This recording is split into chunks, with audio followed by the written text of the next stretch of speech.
Hello everyone, welcome to UGC Net Study IQ platform. Shimal this side, your paper 1 and paper 2 commerce faculty. कैसे आप सभी लोग? I hope so बहुत अच्छे होंगे और काफ़ी सारे बच्चे टेंशन में भी होंगे क्योंकि आपकी जो एग्ज़ाम डेट्स है वो बेसिकली क्या है आउट हो चुकी हैं। तो आज जैसे कि आप सभी को पता होगा, जो लोग भी दिसंबर एग्ज़ाम के लिए तैयारी कर रहे थे, आपके एग्ज़ाम दिसंबर में ना कंडक्ट होते हुए कब से स्टार्ट है, 1 जनवरी 2025 से, जो कब तक चलने वाले हैं, दैट इज योर 19 जनवरी। ठीक है, तो आपकी जो एग्जाम डेट है 1 से 19 जैन रहने वाली है। तो आप सभी को पता है कि अब लगभग क्या है 30 दिन ही रह गए हैं, आपके क्या है टोटल 30 डेज रह गए हैं। और आप सभी लोग टेंशन में है कि मैम इतने कम समय में हम कैसे तैयारी कर सकते हैं, कैसे अपना जो नेट और जेआरएफ है वो क्लियर कर सकते हैं। तो आज के इस सेशन में मैं आपको 30 डेज स्ट्रैटेजी बताने वाली हूँ कि आपने किन चीज़ों के ऊपर फोकस करना है, क्या चीज़ें अवॉइड करनी है, जो आपको आपका जो जेआरएफ, आपका जो एम सपना है उसके पास आपको क्या है लेकर जाएगा। सो आज के सेशन में हम बेसिकली क्या है 30 डेज स्ट्रैटेजी डिस्कस करने वाले हैं। कुछ टिप्स और कुछ ट्रिक्स क्या है मैं आपके साथ शेयर करूंगी, जिन्होंने मुझे भी हेल्प किया था, बहुत सारे एस्पिरेंट्स को हेल्प किया और वो डेफिनेटली क्या है आपको भी हेल्प करने वाला है। तो सभी को पता है बेसिकली आपका जो एग्ज़ाम है वो 2 पेपर्स में होता है। वो क्या है, पेपर 1 एंड पेपर 2 की बात की जाती है। पेपर 1 आपका जर्नल है, मैम हमें सभी को पता है। पेपर 2 आपका क्या आता है, सब्जेक्ट बेस्ड आता है, दैट इज योर, ठीक है। यहाँ पे आपको इन टोटल क्या है 100 क्वेश्चंस देखने को मिल जाते हैं और यहाँ पे क्या है आपको 50 क्वेश्चंस क्या है देखने को मिल जाते हैं। हर क्वेश्चन का वैल्यू आप सभी को पता है, दैट इज योर 2 मार्क्स। ठीक है, 2 मार्क्स का है टोटल। ये कितने मार्क्स का हो गया, 100 मार्क्स का हो गया। और यहाँ पे क्या है इंटू 2 मार्क्स, तो टोटल क्या है 200 मार्क्स आपको देखने को मिल जाएंगे।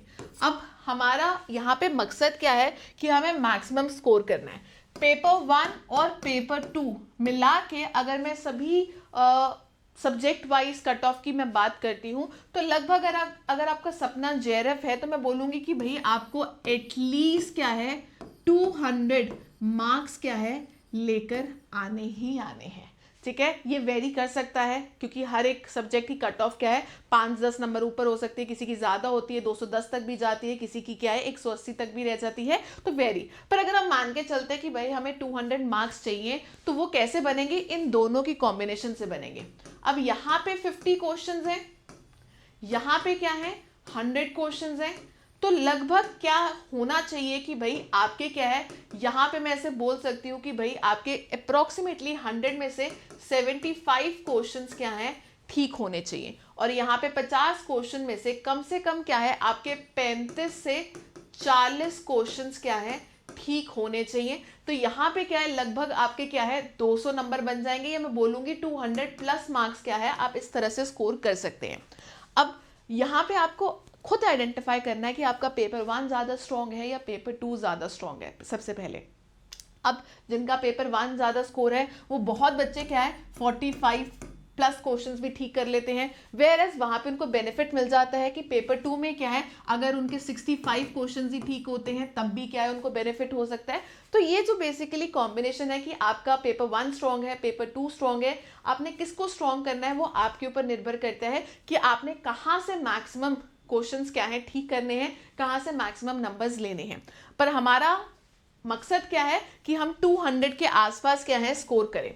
यहाँ पे मैं ऑलरेडी आपके साथ क्या है पेपर 1 में कैसे 80 प्लस मार्क्स स्कोर कर सकते हैं उसमें मैंने ऑलरेडी आपके साथ क्या है इंपॉर्टेंट टॉपिक्स क्या है शेयर कर लिए हुए हैं। तो जिसने अभी तक ये वीडियो नहीं देखी है वो ज़रूर देखना।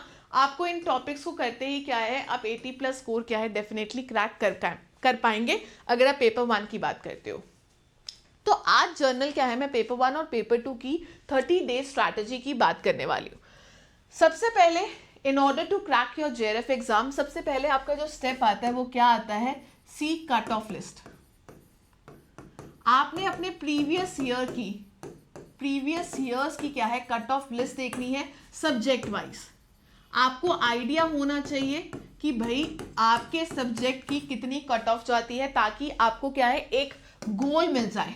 ठीक है, तो जब भी एक गोल होता है आप उसको क्या है अचीव कर पाएंगे। ठीक है, तो अगर आपके सामने होगा कि भाई मेरे सब्जेक्ट की कट ऑफ हमेशा 180 190 के आसपास जाती है, जिसमें जेआरएफ क्लियर हो सकता है, या 200 या 210 के आसपास जाती है, तो उतना ही क्या है आपको बेटर क्लैरिटी मिलेगा कि आपने क्या है और कितनी मेहनत करनी है। तो सबसे पहले आपका काम क्या रहेगा, previous year cut off list जरूर देखें और पिछले कम से कम 2 से 3 साल का देखिए, और फिर क्या है +-2 करिएगा कि पिछले 2-3 सालों में आपका कितना कट ऑफ रहा है। वो कभी पेपर की डिफिकल्टी के लेवल के हिसाब से वो बढ़ भी सकती है और वो क्या है कम भी हो सकती है। तो अगर आपका कट ऑफ लिस्ट क्या है मेंटेन हो जाता है, फिर आपने क्या है अपना गोल बना लेना कि भाई आपको कितने क्या है मार्क्स अचीव करने हैं। दूसरी चीज क्या आती है, अब ये समय आ चुका है कि इस टाइम पे क्या है आपको आइडेंटिफाई करना है कि आपकी स्ट्रॉन्ग एंड वीक यूनिट्स क्या हैं। ठीक है, स्ट्रॉन्ग यूनिट्स को क्या है आपने बार बार रिवाइज करना है। रिवाइज करने का मकसद क्या होता है कि भाई अगर इन यूनिट्स में से कोई भी क्वेश्चन आए तो एटलीस्ट वो गलत नहीं होना चाहिए। अब आपने क्या है क्वालिटी के ऊपर फोकस करना है इन आखिरी दिनों में, ना कि क्वांटिटी के ऊपर। ये ऐसा नहीं सोचना कि भाई कम समय रह गया है, मैक्सिमम सिलेबस कवर करते जाओ, रिवीजन का टाइम नहीं है, कवर तो सब कुछ कर लिया पर याद कुछ नहीं है ना। तो एग्जाम में आपको ऐसा लगेगा भी सब कुछ पढ़ा हुआ है पर कुछ सॉल्व भी नहीं हो रहा है, तो उसका भी क्या फायदा। एटलीस्ट जितना किया हुआ है उसको अच्छे से रिटेन कर पाए, ताकि क्या है अगर उसमें से कोई क्वेश्चन आता है तो एटलीस्ट वो गलत ना हो, है ना। क्योंकि हमें देखिए 150 क्वेश्चंस है, हमें सारे तो सही करने भी नहीं है, कुछ क्वेश्चंस तो गलत करने के लिए भी ना एनटीए कुछ तो गलत करने के लिए भी देगा। तो आपने क्या करना है मैक्सिमम 100 क्वेश्चंस के ऊपर फोकस करना है जो आपने सही करने हैं। अब इन क्वेश्चंस को सही करने के लिए मकसद क्या है कि जितना पढ़ा हुआ है एटलीस्ट वो मत गलत हो, है ना। तो यहाँ पे स्ट्रॉन्ग यूनिट्स को आपने रिवाइज करना है, और वीक यूनिट्स में से जो भी इंपॉर्टेंट टॉपिक्स हैं जहां से हर बारी क्वेश्चन आता है, सिर्फ उन्हीं टॉपिक्स के ऊपर फोकस करिए कि भाई एटलीस्ट ये वाला टॉपिक्स कवर हो जाए। पूरा सिलेबस को करने की जरूरत नहीं है, फाइन। तो जो भी इंपॉर्टेंट टॉपिक्स है, जो रिपीटेड टॉपिक्स हैं, वो जरूर करिएगा ताकि आप वीक यूनिट्स के ऊपर भी अपना होल्ड रख पाएं, और स्ट्रॉन्ग यूनिट्स तो भाई आपकी स्ट्रॉन्ग है ही है। तो इन दोनों को मिक्सचर करते हुए क्या है आपने अपनी स्ट्रैटेजी बनानी है, both for the paper 1 and paper 2। Next चीज क्या आती है, आखिरी के लास्ट 30 डेज में PYQs को सॉल्व करना मत छोड़िए, इसको करिए डेली बेसिस पे। ठीक है, अब आखिरी के 30 दिन डेली बेसिस, चाहे वो पेपर 1 है चाहे वो पेपर 2 है, आपको पता है बहुत सारे क्वेश्चंस रिपीट होते हैं, बहुत सारे टॉपिक्स रिपीट होते हैं, और प्रीवियस ईयर क्वेश्चंस ही आपको बताता है कि एग्जाम का पैटर्न कैसे आपको देखने को मिलने वाला है। तो प्रीवियस ईयर क्वेश्चंस आपने क्या है डेली बेसिस पे सॉल्व करने हैं। जो भी आप यूनिट कर रहे हो उसके क्या है प्रीवियस ईयर क्वेश्चंस जरूर सॉल्व करें और एंड तक करें। अच्छा, ये जरूर देखिएगा, अगर आप ईयर वाइज PYQs अभी सॉल्व करना स्टार्ट करेंगे तो सबसे पहले आपने 2024 जो अगस्त सितंबर में हुआ है वो वाले PYQs करने हैं, फिर आपने 2023 दिसंबर वाले PYQs करने हैं, फिर आपने 2023 जून वाले करने हैं, फिर क्या है 2023 मार्च वाले करने हैं। मतलब क्या है रीसेंट से स्टार्ट करना है और कोशिश करना है कि एटलीस्ट पिछले 3 सालों के आप PYQs जरूर सॉल्व कर ले इन लास्ट 30 डेज में। बात करते हैं पेपर 2 की, कॉमर्स की, क्योंकि मैं आपको कॉमर्स पढ़ाती हूँ तो भाई इसके PYQs तो मैंने ऑलरेडी यूनिट वाइज आपको पिछले 5 सालों के करवाए हुए हैं, और पेपर 1 के भी मैं आपको अगस्त सितंबर के PYQs ऑलरेडी करवा रही हूँ। ठीक है, और पिछले तो मैंने आपको करवाए ही हुए हैं, तो आप सभी चीजें क्या है YT के ऊपर जाके देख सकते हैं। YT सेशंस में फ्री ऑफ कॉस्ट क्या है चीजें पड़ी हुई हैं, आप स्पेसिफिकली क्या है प्लेलिस्ट में जाइए, पेपर 1 की बाय शीमल भागी, वहां से क्या है आप डायरेक्टली देख सकते हैं। तो यहाँ पे PYQ सॉल्व करना क्या है मस्ट है। अब लास्ट टाइम पे समय कम होता है, राइट। हर टीचर, मैं ही नहीं इनफैक्ट हर टीचर क्या है आपको इंपॉर्टेंट टॉपिक्स की रिविजन जरूर करवाता है। ठीक है, तो उन लेक्चर्स को जरूर देखिए। रिवीजन का मतलब क्या होता है, बहुत बड़ा टॉपिक कम समय में आपको याद करवाया जाता है, रिवाइज करवाया जाता है। वो देखिए MCQs रिवाइज करवाए जाते हैं। बहुत सारे टीचर्स क्या है, मैं भी आपकी क्या है मैराथन्स कंडक्ट करूंगी, तो मैराथन्स में क्या है आपका पूरा सिलेबस, फुल सिलेबस क्या है कम समय में क्या है रिवाइज होता है और इम्पॉर्टेंट टॉपिक्स के ऊपर ही क्या है यहाँ पे डिस्कशंस होती हैं जो आपके एग्जाम पॉइंट ऑफ व्यू से क्या है इंपॉर्टेंट रहते हैं। तो इनको क्या है आपने ज़रूर देखना है, ठीक है। लाइव देखें तो बेनिफिट रहेगा, ठीक है, क्योंकि जितना बैकलॉग रखेंगे उतना ही क्या है आपको डिफिकल्टी होगी। तो लाइव सेशंस लाइव में ही क्या है आप खत्म कर सकते हैं, राइट। इसके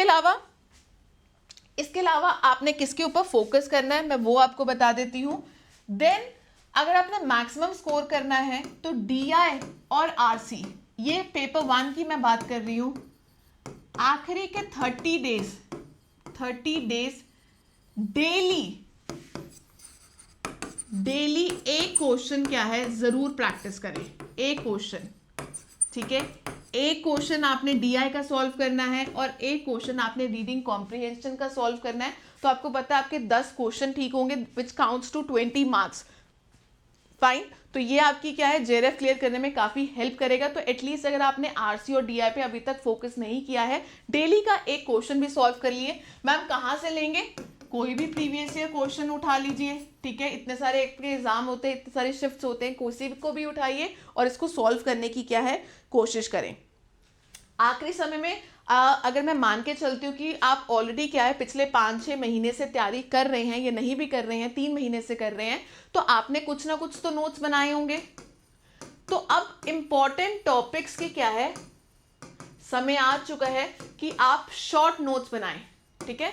शॉर्ट नोट्स क्या है, क्या फायदा देते हैं आपको? एक तो चीजों को रिटेन करने में हेल्प करेंगे, ठीक है, और क्विक रिवीजन में भी क्या है आपको हेल्प करेंगे, जो आपके एग्जाम टाइम पे क्या है आपको काफी मदद करेगा, ठीक है। तो जितना दोबारा बड़े नोट्स को शॉर्ट नोट्स में करोगे, दोबारा लिखोगे, चीजें रिटेन होंगी, रिकॉल होंगी एंड क्विक रिवीजन के लिए क्या है हेल्पफुल है। तो शॉर्ट नोट्स क्या है अपने जरूर बनाइए।